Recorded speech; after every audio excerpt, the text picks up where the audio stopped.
I wrote the first chapter of this book about dealing with the Russians.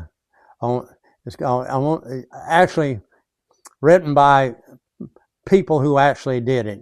Several of these officers that wrote chapters in here worked for me. Some followed me. But this is from what we thought about. Starts off with me with OSIA and how we started out. And I left, and it continued on after I left. But Gil Bernabe, who worked with me, he followed me in the Pentagon and followed me to OSIA. Lieutenant Colonel, retired doctor, PhD. Gil belongs to MOWW. He lives in Sherman, so he doesn't make too many meetings. And but he was the editor of this book, and he came down and interviewed me for the first chapter. So it's kind of like from the trenches, what we thought about. Actually, I could write a book of so many different individual episodes that I can think of. My dealings with particular Russian counterparts. Like, for instance, on one base, I said, I want to go for a jog. So I had my sweatsuit. And the commander said, okay. So I can't remember the name of the base, but it was near Belarus. No, near Ukraine. It was near Ukraine, not too far from where, the nuclear accident took place. So we wore dosimeters because we were concerned about radiation. So the head man at that base at that time was a major. So he put on his jogging outfit, and I got a captain, and he got an interpreter, and we went jogging around his base. And then when we're jogging by, he comes by a blackberry bush saying, hey, you want a blackberry? I'm thinking, this is too close to Grenoble. I don't think I want to eat blackberries here. So, but we jogged around the base. And so they accommodated me to let me jog. I also jogged at Compostanyar. I said, I want to go for a jog. I was a jogger at the time. And on that trip, I gave my counterpart, we always took books and things like that to give as souvenirs.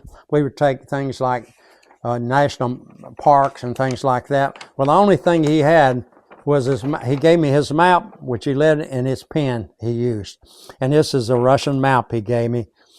That we were on our trip. He was using this.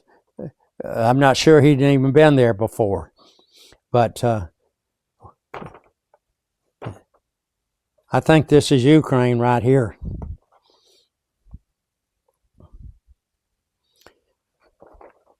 But he gave me as a souvenir.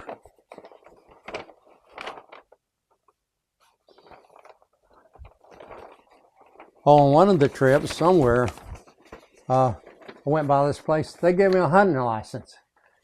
You come back, you can go hunting. I have a hunting license for this place in the Soviet Union. But I got to visit, during that trip, I got to visit Kalashnikov's factory and museum where he invented the AK-47. On one trip, I got to visit the house of Tchaikovsky. I got to see the castle of Catherine the Great's castle. Got a private tour of that. Got a private tour of the art museum in the Kremlin. So there were a lot of special things we got to do in the capacity of our inspections when we're not inspecting just to be treated, like circus, ballet, and stuff like that. And we would take them mostly. We'd take our counterparts to the Smithsonian. We'd take them in San Francisco, took them across the Golden Gate Bridge. We would take them out to a ranch when they were in Arizona. We would take them to a boat ride in Caddo Lake, Texas, with the Uncertain Yacht Club, you called it. People volunteered their barges, and we took the Russians on a cruise on Caddo Lake, and that was a lot of fun.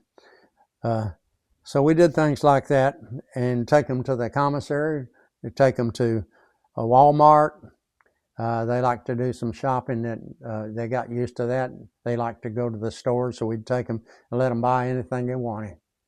And at first they didn't buy very much. than they started over time. And as they were, the crew that was out at the facility outside of Salt Lake City, they got started buying automobile tires, and they would take the tires home with them, automobile tires. So but we could let them take anything like that. As far as photographs, we couldn't take photographs in the Soviet Union. We gave them the cameras. They would take the photographs, like all these photographs. They took them, but we could not have cameras. They take them.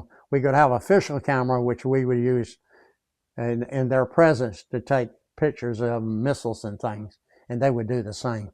But we took pictures for them when they would come, like at the Smithsonian, the White House, outside the White House. We didn't take them in the White House, but all these places. And they did the same for us at the Kremlin, the tomb, and so forth.